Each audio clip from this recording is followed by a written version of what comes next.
Shalom semuanya, saya percaya semua keluarga BMC New York dan semua yang hadir, baik secara Zoom maupun secara YouTube, diberkati oleh Tuhan secara ajaib.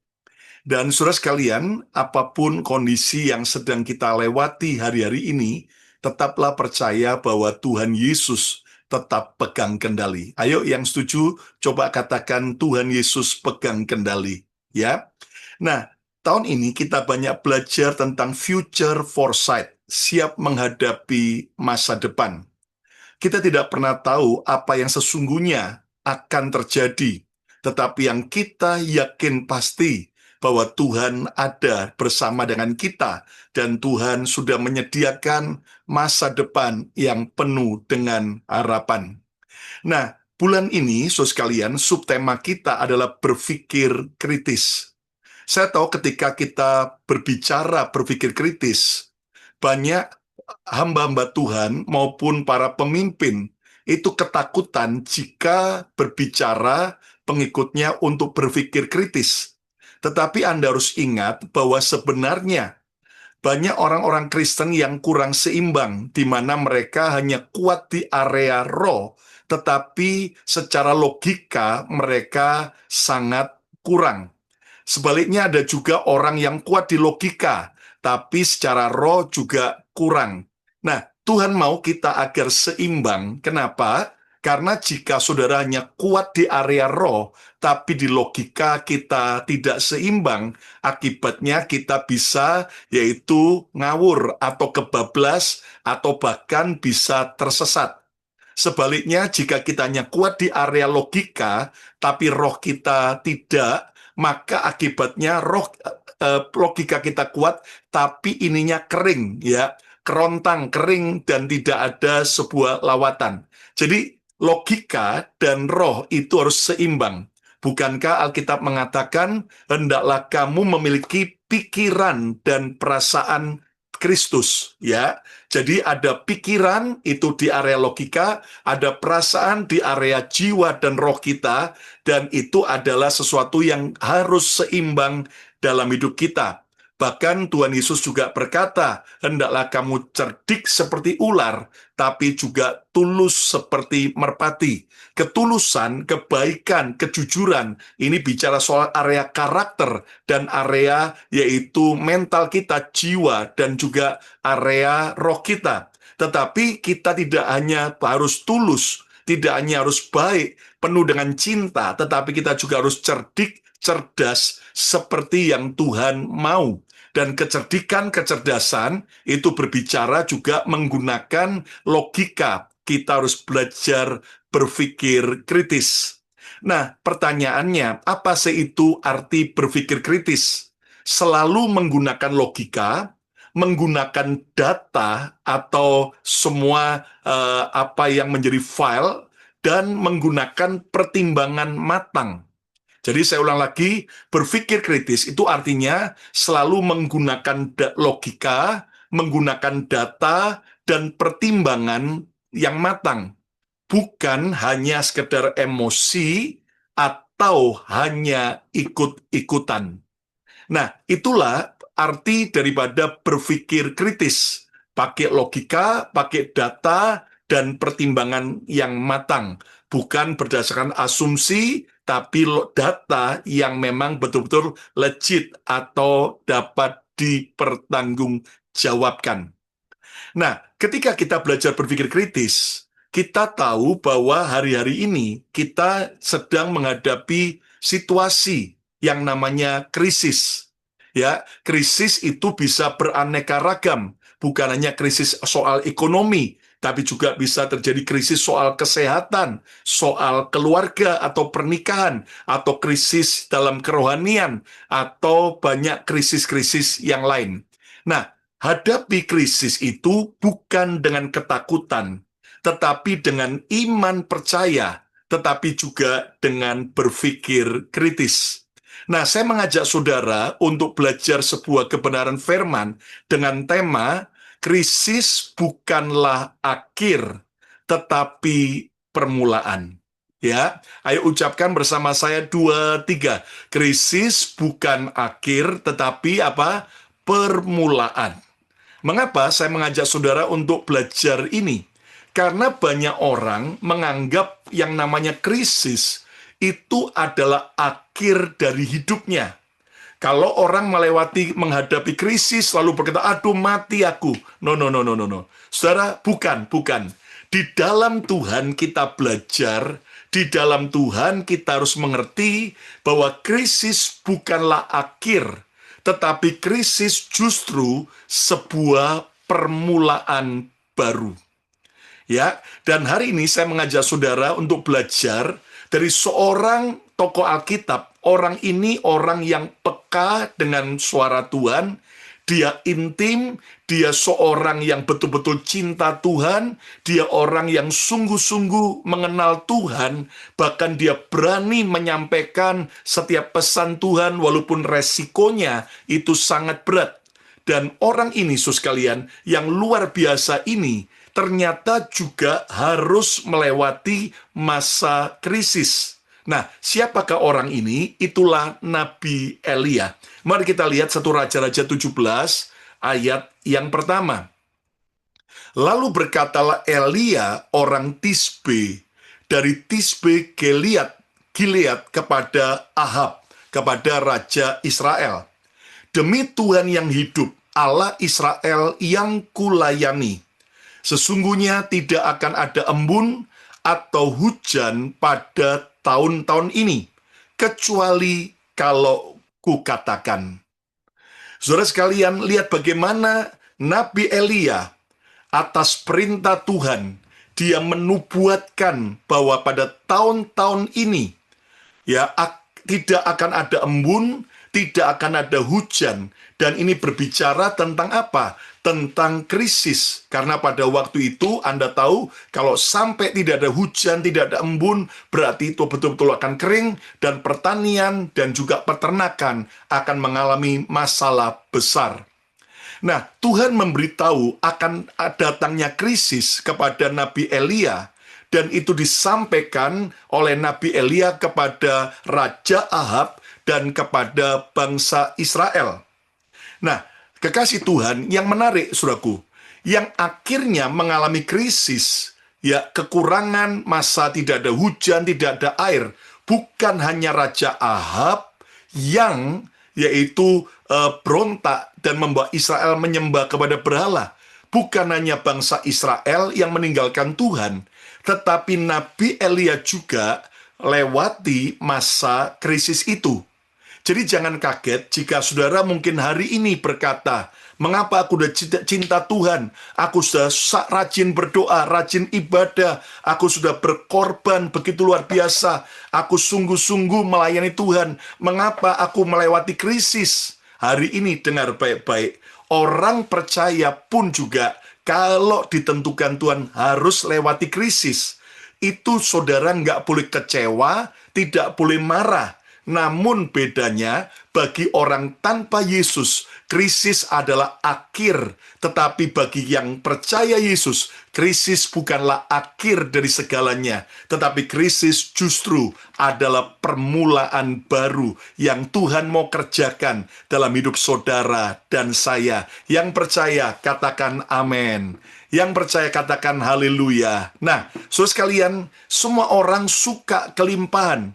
Tidak ada orang yang suka dengan krisis. Namun jika krisis itu harus terjadi, kita tidak boleh takut menghadapinya. Mungkin ada saudari yang sedang melewati krisis dalam pelayanan, dalam keuangan, dalam kesehatan, dalam hubungan. Dan hari ini ayo kita belajar percaya Tuhan sanggup menolong kita, sehingga kita percaya di balik krisis akan ada permulaan baru yang Tuhan kerjakan. Yang percaya katakan amin. Nah, saudaraku, kita harus siap, kita harus percaya, kita harus berpikir cerdas, berpikir kritis bahwa krisis bukanlah akhir segalanya. Namun krisis justru sebuah permulaan baru yang Tuhan mau kerjakan. Ayo yang percaya lambaikan tangan saudara, katakan bersama saya, krisis adalah permulaan, ya. Nah, krisis adalah permulaan untuk apa? Saya bagikan 3 poin. Yang pertama, krisis adalah permulaan untuk koreksi arah. Ya, koreksi arah. Ayo ucapkan bersama saya, koreksi arah. Ya, tahukah Anda bahwa krisis itu adalah sebuah permulaan untuk terjadinya koreksi arah? Nah, apa yang terjadi dengan Nabi Elia? Setelah dia menubuatkan akan adanya musim kemarau dan sebagainya, saudaraku, lihat 1 Raja-Raja 17, kembali lanjut ayat yang kedua sampai ayat yang ke-9.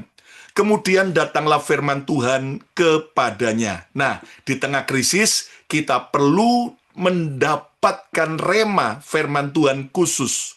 Ayat yang ketiga, pergilah dari sini dan berjalanlah ke timur. Ya, pergilah dari sini. Ya, ada sebuah tuntunan arah, ada sebuah, saudaraku, permulaan arah yang baru, ya kan? Pergilah dari sini, berjalanlah ke timur dan bersembunyilah di tepi sungai Kerit di sebelah timur sungai Yordan. Ayat 4, engkau dapat minum dari sungai itu dan burung-burung gagak telah kuperintahkan. Amin. Artinya, saudaraku, di tengah krisis pun Tuhan sudah menyediakan, Tuhan sudah memerintahkan. Untuk apa? Burung-burung gagak telah kuperintahkan untuk memberi makan engkau di sana. Sampai sini dulu. Wow. Saudaraku, lihat kemari bahwa di tengah krisis, Tuhan mengarahkan sebuah direction baru, arah yang baru bagi Nabi Elia, yang tadinya ada di kota Tisbe. Untuk dia berubah arah, diarahkan untuk apa? Untuk pergi ke sebuah tepi sungai Kerit. Anda tahu, kalau Anda lihat di peta Alkitab, ternyata sungai Kerit tidak ditemukan. Tetapi itu adalah dipercaya anak daripada sungai Yordan. Nah, sungai Yordan kita tahu, kita terkenal sungai Yordan. Tetapi sungai Kerit. Nah, tadinya Elia tinggal di Tisbe. Tetapi melalui krisis, Tuhan mengoreksi arah Elia untuk pergi tinggal di tepi sungai Kerit. Nah, saat Elia taat dengan koreksi arah dari Tuhan. Nah, ini lebih penting. Saat Elia taat dengan koreksi arah dari Tuhan, maka di situ, di tepi sungai Kerit, Tuhan sudah menyediakan kebutuhan Elia secara ajaib. Melalui apa? Melalui air sungai Kerit dan melalui delivery, ya, burung-burung gagak pagi dan petang. Kenapa burung-burung gagak yang Tuhan pakai? Karena waktu itu belum ada Uber Eats atau belum ada Grab, saudara ya. Dan Anda tahu yang dikirim pagi dan petang apa? Roti dan daging. Anda tahu kalau sekarang adalah burger, sandwich, ya saudara ya, atau kalau orang Indonesia lemper, ya. Nah, ya atau apalah, ya kan, saudaraku, roti, ya roti daging dan sebagainya.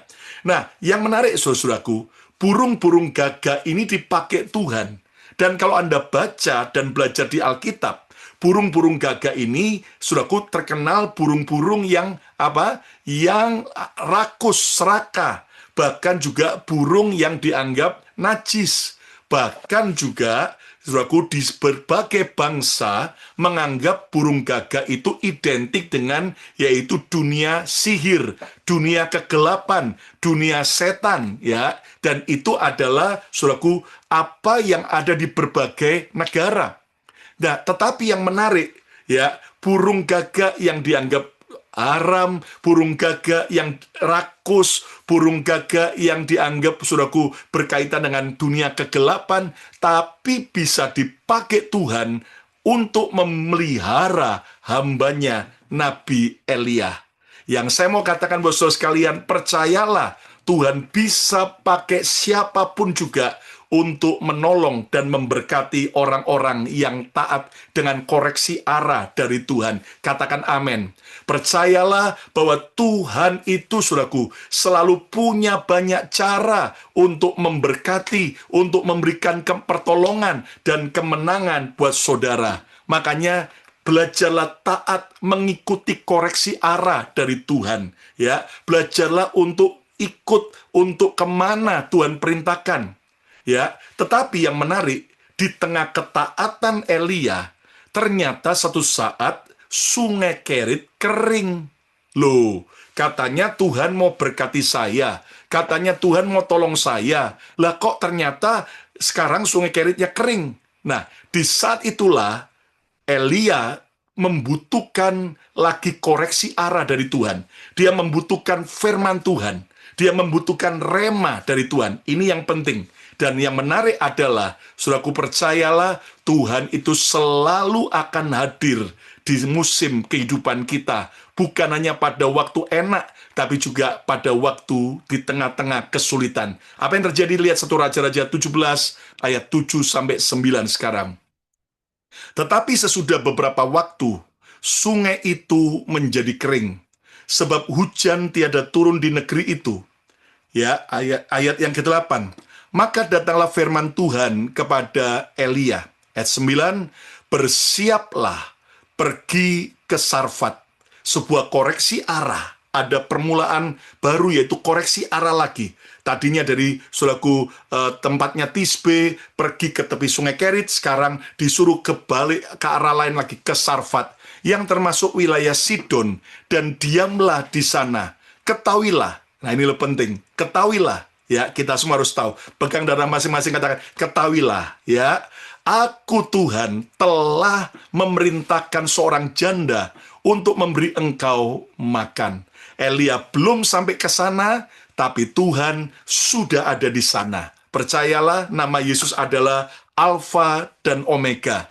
Artinya, kalau dulu Tuhan pernah tolong kita, hari ini pasti Dia tolong. Bahkan di hari esok pun, Tuhan tetap akan tolong kita. Yang percaya katakan, yes. Nah, saudaraku, kepekaan dan ketaatan Elia terhadap koreksi arah dari Tuhan telah membuatnya alami pemeliharaan Tuhan di masa krisis. Dengar baik-baik.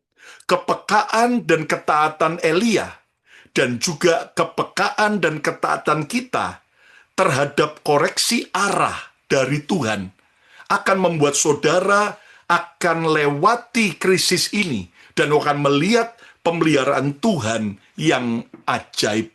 Nah, saudara sekalian, apa sih aplikasi koreksi arah melalui krisis dalam hidup kita?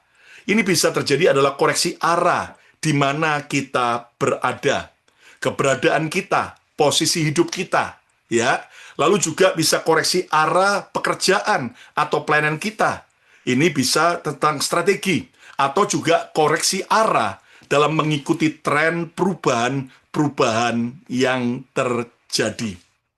Nah, jadi saudaraku, belajarlah untuk Anda dengar rema dari Tuhan. Minta firman Tuhan secara spesifik, supaya saudara akhirnya bisa mendapatkan koreksi arah. Kembali ke saya, koreksi arah, sehingga saudara melalui krisis itu, saudara akhirnya melihat, oh ini loh yang aku harus kerjakan. Ada bicara tentang, yaitu posisi di mana kita berada. Nah, contoh, saudaraku, ketika Anda tersesat, lalu telepon Pastor Yongki, Pak Yongki, saya tersesat. Lah, hal yang pertama yang Pak Yongki katakan bukan tetap percaya bro, ya pokoknya kamu harus berharap sama Tuhan. Enggak, yang Pak Yongki tanya adalah apa? Kamu sekarang lagi di mana? Ya, oh saya nggak tahu di mana. Ayo coba lihat, ada nggak jalan namanya jalan apa? Oh ada, nama jalannya Oneway. Ya ternyata one way sudah ya, bukan Oneway ya. Nah ternyata, oh ini jalannya ini. Nah ketika kita tahu kemana kita berada di mana, maka Pak Yongki akan menuntun, oke, kamu berarti sekarang ada di daerah Bronx, ya. Nah, sekarang kamu cari arah ini, kamu terus aja ke street ini, pokoknya nanti kamu ketemu jalan ini, kamu belok kanan, bla bla bla bla, maka Anda akan dituntun di arah yang benar.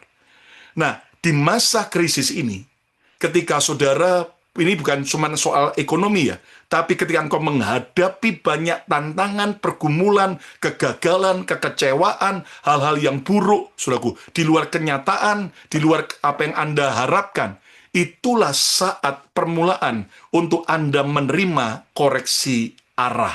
Kata bersama saya, koreksi arah, ya. Dan di sini perlu kepekaan, ketaatan. Coba bisa bayangkan kalau Nabi Elia ngotot, Tuhan, saya sudah nyaman di tepi sungai Kerit, pokoknya saya mau tetap di sini. Wah, ya dia bakal mati. Ya, tetapi ketika dia mau terus bergerak dengan Tuhan, maka saudara akhirnya Elia ngalami keajaiban demi keajaiban. Makanya gini ya, saya ajar pada setiap saudara, kita ini seringkali suka dengan kenyamanan. Tetapi Tuhan seringkali suka agar kita ya keluar dari kenyamanan. Lah, ini persoalannya. Apapun dalam hidup kita, kalau sampai saudara semua dalam keadaan sudah baik-baik, sudah aman, sudah nyaman, Tuhan berkata, wah ini bahaya. Nanti bisa mulai jauh dari Tuhan. Wah nanti bisa mulai lupa Tuhan. Wah nanti cuman apapun yang dilakukan untuk aku hanya rutinitas. Nah, ketika Tuhan goncang, ketika ada krisis terjadi, di situ kita mulai mencari Tuhan lebih lagi. Dan di situ kita membutuhkan koreksi arah. Ketika engkau mendapat koreksi arah tuntunan Tuhan, belajar bergerak dengan Tuhan. Terkadang Tuhan obrak-abrik zona nyaman kita, semua rasa santai kita, rasa malas kita, ya itu mulai diobrak-abrik supaya saudara dan saya bergerak kembali, dan di situ akan ada yaitu tiang awan dan tiang api, di mana Tuhan menyertai saudara dengan ajaib. Saudara, saya waktu di Indonesia ngobrol ya dengan beberapa hamba Tuhan. Dan saudaraku, satu kali saya betul-betul di depan mata saya itu melihat sendiri. Kenapa? Saya diminta melayani sebuah gereja yang lagi hype, ya, yang lagi berkembang, yang sampai saudaraku terkadang sudah tidak ada lagi tempat kursi, sampai terpaksa menolak jemaat. Karena apa? Karena udah betul-betul tidak ada lagi tempat. Sunday school-nya saja yang harusnya untuk 50 anak, sampai diisi 150 anak. Sampai keringetan semua begitu selesai acara anak-anak. Wow, saya melihat seperti itu. Tapi, saudaraku, beberapa jam kemudian ketika ada waktu, saya udah janjian, saya ketemu dengan seorang rekan hamba Tuhan lain, yang dalam keadaan, saudaraku, sedang mengalami penurunan. Waduh, pelayanannya, gerejanya, bahkan saya melihat, saudaraku, sebuah kondisi yang sangat menyedihkan. Saya sampai berkata, selesai itu saya ngomong sama istri dan anak-anak saya, wow, hari ini di depan mata kita melihat dua realita yang berbeda. Satu yang lagi hype, satu yang lagi dipakai Tuhan, lagi naik istilahnya. Tapi yang satu dalam keadaan yang sedang turun. Dan ketika yang turun ini, waduh, menyedihkan sekali. Bukan hanya drop jemaatnya, tapi kondisi keuangan yang sulit, dan dalam keadaan rumah yang juga bocor-bocor, dan tidak terawat. Aduh, sedih sekali. Nah, di situ saya berkata kepada keluarga saya, hati-hati ya, kita ini pokoknya harus terus belajar. Saat Tuhan angkat kita, maupun saat di bawah, nggak boleh sombong. Amin. Ya, kenapa? Karena semua itu dalam hidup ini nggak ada yang kekal.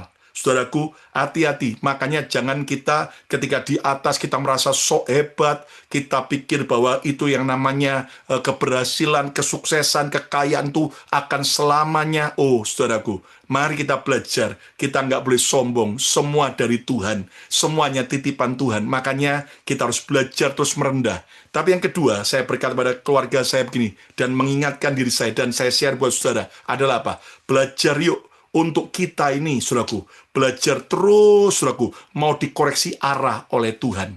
Karena saya percaya semua tubuh Kristus, semua gereja, ya semua pelayanan, bahkan Anda dalam semua bisnis, semua bidang usaha saudara, Tuhan itu pasti mau terus membawa kita terus maju. Tapi persoalannya, apakah kita terlalu sombong, terlalu angkuh, terlalu malas, terlalu nyaman untuk kita terus bergerak dengan arah tuntunan Tuhan. Saya bersyukur, saudaraku, ketika lewati masa-masa ya krisis, saya selalu belajar nangkep Tuhan, kau mau apa? Dan itu ya, Roh Kudus itu seperti yaitu sungai yang terus mengalir. Dan lihat, belajarlah melihat awan sebesar telapak tangan dari Tuhan itu bergeraknya kemana. Dan saya masih ingat ketika saudaraku berkali-kali dari gereja BMC Villa, saya melihat ada sebuah kegerakan tentang yaitu anak-anak, ya toh saya belajar untuk ikut di sana. Dan terjadi ada kegerakan besar. Tiba-tiba shifting lagi, ada kegerakan yang baru, arah yang baru. Tentang apa? Tentang memberi makan kepada orang yang membutuhkan. Saya cuman taat bergerak, bam, terjadi sampai hari ini. Dan saudaraku, ketika lagi ada kegerakan anak muda, saya belajar. Nah, itu saja, belajar untuk kita peka dan taat ngikuti tuntunan Tuhan. Nah, mari kita aplikasikan ya dalam keluarga kita, dalam pekerjaan kita. Saya juga pastikan saudara pasti masih mengingat ya, ada armada taksi di Indonesia bernama Bluebird ya. Semua masih ingat Bluebird ya. Nah, istilahnya burung biru. Nah, tahukah Anda, menarik sekali karena Bluebird ini, saudaraku, pada waktu pandemi ketika orang lockdown semua, sementara armada mobilnya Bluebird itu begitu banyak, ribuan armada. Dan Anda tahu tiba-tiba orang semuanya lockdown. Anda mengerti? Padahal semua harus ada pembiayaan dan sebagainya. Maka Bluebird itu mengalami kerugian yang sangat besar. Anda tahu, bahkan mereka nyaris bangkrut. Kenapa? Karena semua taksi-taksi yang lain sudah pada berguguran semua. Tapi yang menarik, di tengah krisis kerugian yang sangat berat, Anda tahu, pemimpin Bluebird, pemiliknya, dengan semua timnya, mereka belajar untuk mengoreksi arah. Mereka akhirnya lihat, wah, kenapa? Ya, karena ternyata mereka kalah dengan taksi-taksi online. Dan di Indonesia waktu itu kan, kita tahu ada Gojek yang begitu besar, tapi bukan cuma Gojek, di dalamnya ada Gokar. Jadi bukan cuma sepeda motor, tapi juga mobil. Dan itu ternyata menggerus customer daripada Bluebird. Sehingga ketika lewat daripada, saudaraku, masa pandemi, ketika tidak lockdown lagi, saudaraku, wah itu berat sekali. Tetapi yang menarik, mereka berani untuk mengadakan perubahan. Nah ini loh paling penting. Ya, berani mengambil resiko. Apa yang mereka lakukan? Maka Bluebird itu saudaraku memutuskan untuk melakukan pemangkasan ya semua sub-sub anak perusahaan yang merugi, yang ternyata bisa diakuisisi, itu dipotong semua, ditutup sehingga meringankan, istilahnya kapal itu mau tenggelam ya, maka kapalnya nggak boleh berat, harus ringan, bebannya itu ringan ya, pengeluaran-pengeluaran yang tidak penting, wah semuanya diperketat sehingga makin ringan. Lalu yang kedua, yang saya belajar, akhirnya mereka tahu saingan mereka utama adalah Gojek, Gokart, ya kan? Dan juga masih ada aplikasi-aplikasi yang lain. Yang menarik adalah pemimpin daripada Bluebird berani ambil sebuah keputusan sangat aneh. Yaitu apa? Malah dia mengajak kerjasama, ya, Gokart, ya, Gokart atau Gojek itu ya untuk apa? Mereka bisa masuk dalam aplikasi di sana. Saya nggak tahu, tentunya ada kompensasi biaya yang merupakan kesepakatan dengan pemilik Gojek ya. Dan Anda tahu ketika Bluebird masuk ke sana, sehingga orang ketika mau pesan Gokart, mereka juga lihat ada pilihan yaitu Bluebird. Dan Anda tahu apa terjadi, saudaraku? Akhirnya ya ada aplikasi tambahan itu Go Bluebird yang ada di Gokart. Dan akhirnya, saudaraku, akhirnya ternyata mau tidak mau, akhirnya orang yang mau pesan Gokart, akhirnya juga tertarik mencoba Bluebird. Dan mereka belajar untuk berani kampanye, mereka berani diskon, bahkan pernah satu hari Minggu itu semua yang naik Bluebird digratiskan, dan sebagainya. Mereka akhirnya bahkan memperbaharui armada mereka, pelayanan mereka, mobil mereka, jasanya, keramahannya, kebersihannya ditingkatkan, sampai akhirnya mobil-mobil yang udah tua mulai diganti yang baru, dan mereka lakukan itu dengan sebuah perubahan arah yang ajaib. Dan Anda tahu bahkan mereka bukan cuma sekedar mobil biasa untuk taksi, tapi juga mereka mulai masuk buat limusin, ya, mereka juga buat untuk penyewaan big van, bahkan bus-bus. Dan Anda tahu, dalam tempo sekian lama, akhirnya, justru dari minus rugi sekian besar, Bluebird akhirnya berbalik arah. Hari ini menjadi perusahaan yang sangat sehat, dengan profit yang sangat tajam besar. Bahkan sekarang profitnya jauh lebih besar daripada sebelum pandemi. Wow, lihat, Orang dunia saja, kalau tanggap dengan krisis, maka krisis bukanlah akhir, tapi krisis adalah permulaan koreksi arah. Yang percaya katakan amin, ya. Menurut karakter Mandarin, kata krisis dari dua huruf gabungan, yaitu apa? Danger, bahaya, and opportunity, kesempatan. Jadi di tengah-tengah situasi sulit seperti sekarang, di tengah-tengah kelesuan ekonomi, ketidakpastian politik dan sebagainya, percayalah memang ini bahaya, tapi juga tersedia kesempatan-kesempatan. Asal kita mau, saudaraku, lewati yaitu koreksi arah, dan kita belajar peka dan taat, apalagi kita yang dipenuhi dengan Roh Kudus, kita yang punya Alkitab, belajar minta tuntunan Tuhan yang ajaib. Saya beri contoh lagi dalam dunia nyata, saudaraku. Tahun 1919, ya, lama banget, 1919, ya. Waktu itu, saudaraku, Texas lagi booming tentang tambang minyak. Saudara, ada seorang, ya, pria yang punya ladang begitu besar di Texas. Ternyata di ladangnya itu ada minyak. Ya, akhirnya singkatnya dia dibeli ladangnya dengan harga yang tinggi. Dan saudaraku, kemudian orang ini setelah dia jual ladangnya dengan uang yang sangat banyak, lalu dia itu mau beli sebuah bank. Karena dia mau bisnis sebuah bank, maka setelah ada kesepakatan dengan sebuah bank yang ada di kota Cisco, Texas, maka dia akan beli dengan harga yang sepakat. Hari itu dia bawa uang cash, ya, dari penjualan ladangnya untuk pergi ke bank itu. Untuk apa? Tanda tangan. Tapi tiba-tiba waktu mau tanda tangan penjual beli, si pemilik bank berubah pikiran. Dan dia berkata, aku mau jual bankku ini sama kamu, asal harganya sekian. Dia kaget, harganya lebih mahal sekian kali lipat. Wah, si orang ini marah. Loh, lah kamu kok kayak gitu? Kita kan sudah deal harga. Kenapa di hari H kamu berubah? Sorry, aku berubah pikiran. Singkatnya, pria ini keluar dari bank itu dengan marah, dengan kecewa. Dan dia kembali ke tempat hotel dia menginap. Dan Anda tahu dia di lobi hotel itu dia duduk, dia merenung. Kenapa ya kok akhirnya batal? Lagi dia merenung. Dia amati. Wow, begitu banyak orang mondar-mandir di lobi hotel karena orang dari berbagai state, dari berbagai kota lain datang ke kota Cisco, Texas itu untuk yaitu tambang minyak yang lagi booming. Lalu tiba-tiba, nah ini loh, orang ini akhirnya lihat sebuah peluang. Akhirnya dia yang batal beli bank, akhirnya dia datangi pemilik hotel tempat-tempat dia menginap itu. Singkatnya, Anda tahu dia beli hotel itu dengan harga yang sama dengan harusnya dia beli bank.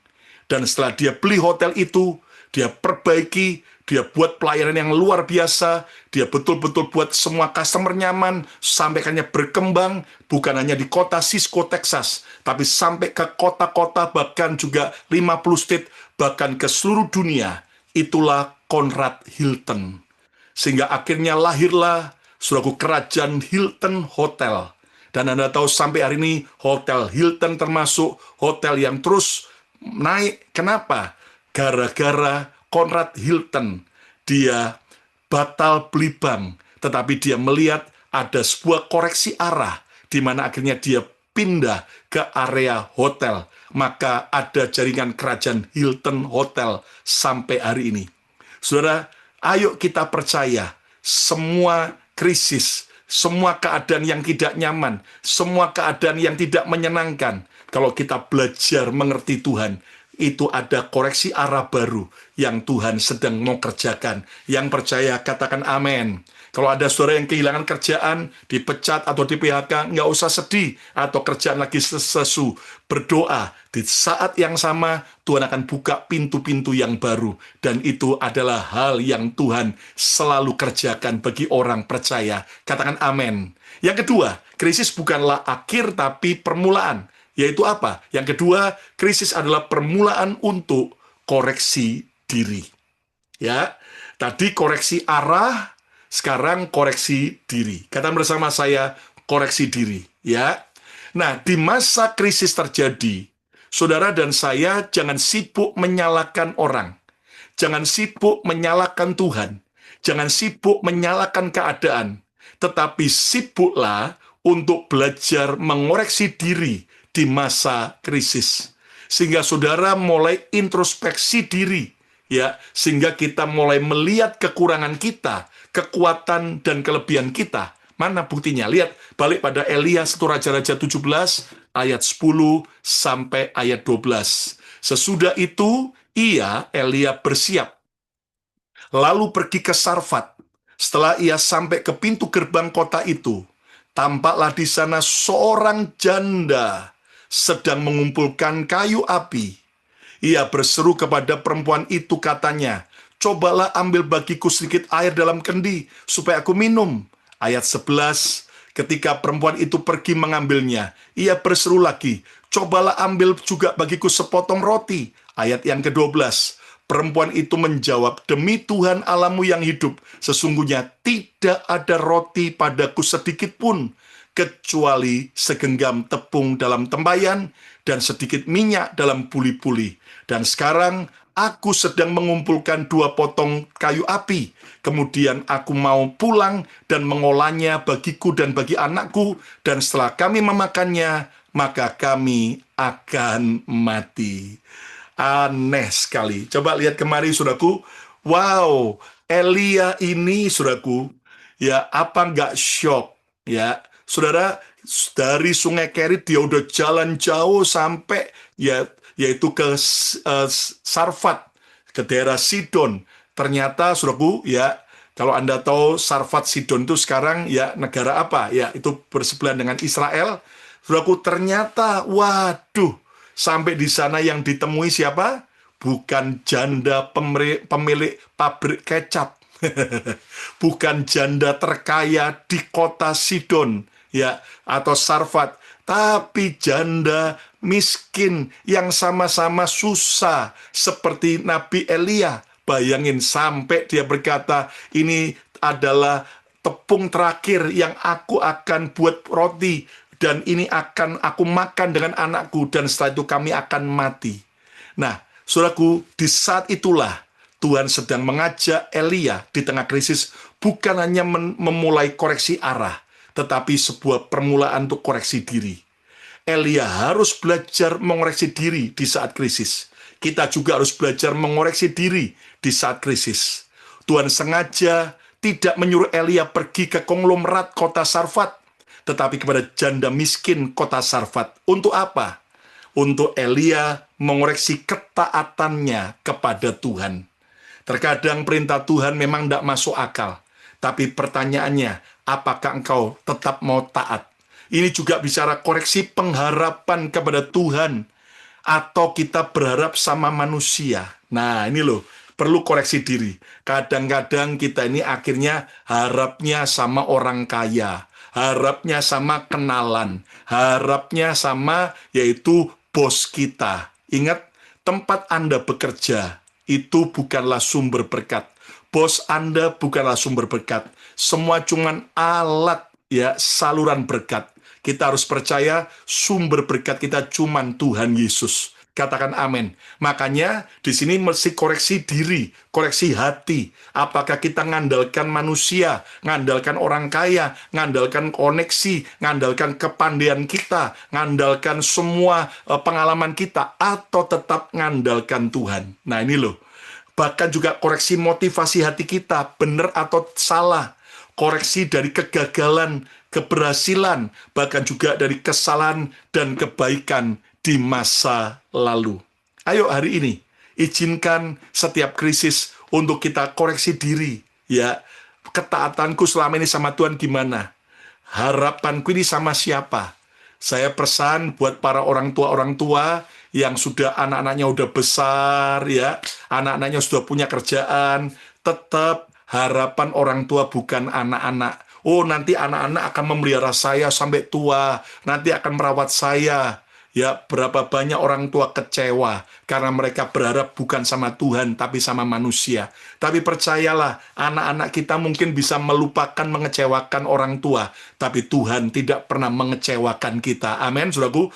Bos Anda bisa pelit, tapi percayalah Tuhan tidak pernah pelit. Amin. Tempat usaha Anda bisa sepi, tapi yang namanya berkat Tuhan nggak akan pernah tertutup bagi orang yang percaya. Nah, saudaraku, di tengah kesulitan apapun, yuk hati ini harus beres. Kembali kepada ketulusan. Aku melayani bukan untuk cari duit. Aku melayani bukan untuk cari spotlight atau cari nama besar. Tapi aku melayani adalah untuk pengabdian, bukti cintaku sama Tuhan. Dan percayalah, di situ akan ada mujizat, akan ada penyertaan Tuhan yang dahsyat dan ajaib. Hari ini saudaraku, belajarlah untuk kita mau koreksi diri. Kalau ada dosa, ada ketidaktaatan, ada hal-hal yang tidak benar, ada nasar yang belum kita bayar, ayo bereskan, genapi, sehingga saudara melihat Tuhan bekerja di tengah-tengah krisis. Katakan amin. Yang ketiga, yang terakhir, krisis adalah permulaan untuk koreksi iman. Ya, bukan hanya koreksi arah, bukan hanya koreksi diri, tapi juga koreksi iman. Ucapkan bersama saya, koreksi iman. Ya, krisis merupakan saat kita mengoreksi kembali iman kita kepada Tuhan. Lihat, 1 Raja-Raja 17 ayat 13 sampai 16 dikatakan apa?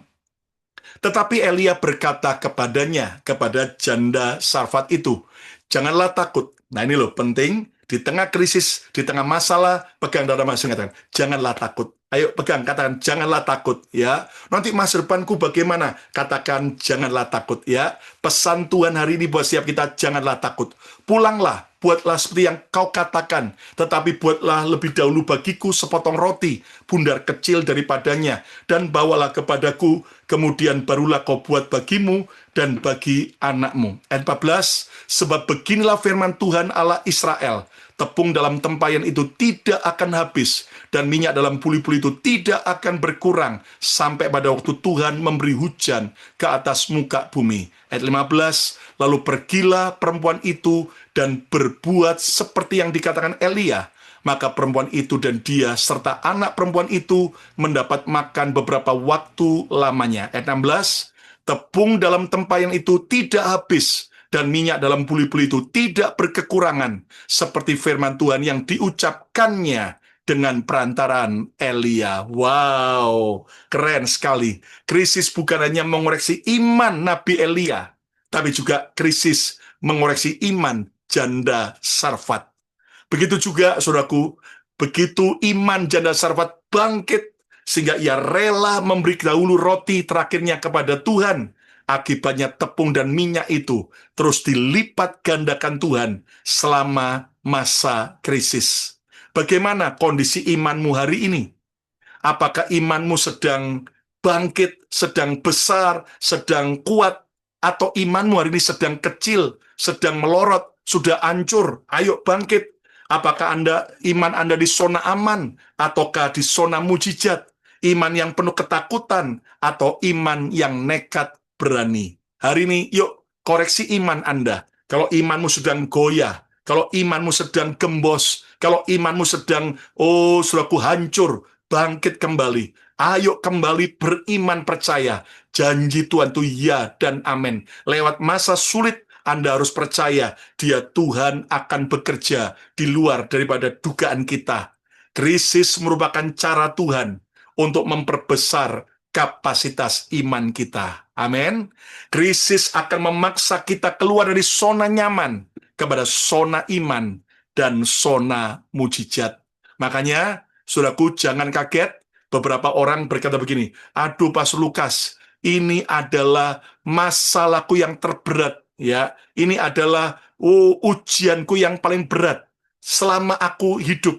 Saya berkata, welcome. Berarti Tuhan juga sudah menyediakan mujizat yang besar. Berarti juga, saudaraku, engkau akan naik kelas. Jadi hari ini ketika engkau sedang lewati krisis, masa-masa tantangan yang sulit, ayo bangkit agar kita punya iman yang besar. Dan iman yang besar itu akan memindahkan gunung-gunung masalah. Akan ada banyak mujizat, akan ada banyak hal-hal yang ajaib. Saudara, bagaimana Tuhan juga bawa ya BMC Philadelphia di tengah situasi seperti ini. Saya sebetulnya nggak mau, tapi Tuhan dorong sekali. Dan akhirnya kita berhasil beli, dapat gedung yang baru, BMC yang kedua. Dan Anda tahu harganya pun harga ekstrim, ya diskon besar. Dan saudara-saudaraku, kami juga lagi persiapan renovasi, dan kita percaya Tuhan itu Jehovah Jireh. Asal belajar taat saja. Kadang-kadang iman kita sudah ciut, tapi Tuhan berkata, nak, engkau harus punya iman yang besar, iman yang melangkah. Dan saya tetap belajar percaya. Bahkan kemarin di Indonesia, ya ada beberapa pembangunan gedung gereja dari teman-teman, baik yang di Solo maupun di Bandung, tiba-tiba saya diajak lihat, waktu lihat-lihat itu Tuhan berkata, kamu lagi mau bangun gedung untuk renovasi gedung, iya Tuhan, ikut nabur nak untuk pembangunan gereja orang lain. Nanti aku akan berkati kamu. Oke Tuhan, saya belajar taat untuk ikut nabur. Dan Anda tahu ternyata baru sudah ngomong, nanti kita akan ikut ambil bagian, baru nasar, kan belum dikirim karena belum pulang ke Amerika. Baru ngomong dengan beberapa hamba Tuhan, ternyata, saudaraku, saya lagi pingin untuk cari kursi lipat untuk gedung BMC 2 supaya bisa serbaguna, tapi yang kualitas bagus dan yang cukup bagus, chrome dan sebagainya.